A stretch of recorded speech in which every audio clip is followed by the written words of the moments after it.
σχετικά με το γραφίτι. Και το πώς αυτό μεταφέρεται σε έναν χώρο.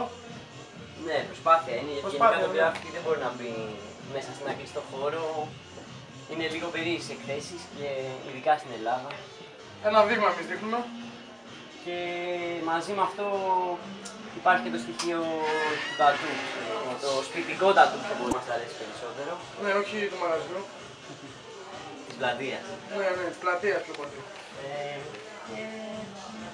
Εντάξει, προσπαθούμε βασικά να δείξουμε πώς ξεκινάει ένα γκράφιτι, πώς στείνεται πριν φτάσει στον τοίχο. Η πίναξη ουσιαστικά αυτό είναι, πώς ολοκληρώνεται και μετά πώς κάποιοι το σβήνουν ή μπορεί και εμείς να το σβήνουμε.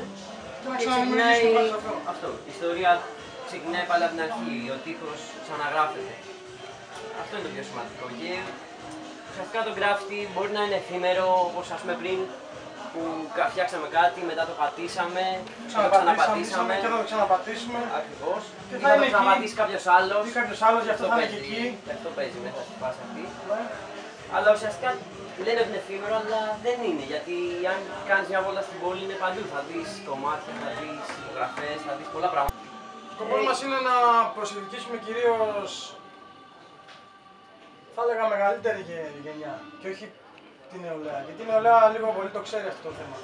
Ακριβώς, ναι, η νεολαία έχει τη επαφή με το. Ναι, απλά αυτοί παραξενεύονται με το θέμα γκράφιτι, τείχος, τατού, σπιτικό, όλες αυτές οι λέξεις τρομάζουν τους μεγάλους. Το έχουν εδώ, το βλέπουνε. Εντάξει, εμείς πιστεύουμε ότι πάντα υπάρχει κάτι θετικό τώρα. Πάντα θετικό. Ακόμα και μέσα από τα κακά, τα αρνητικά πράγματα, κάτι βγαίνει.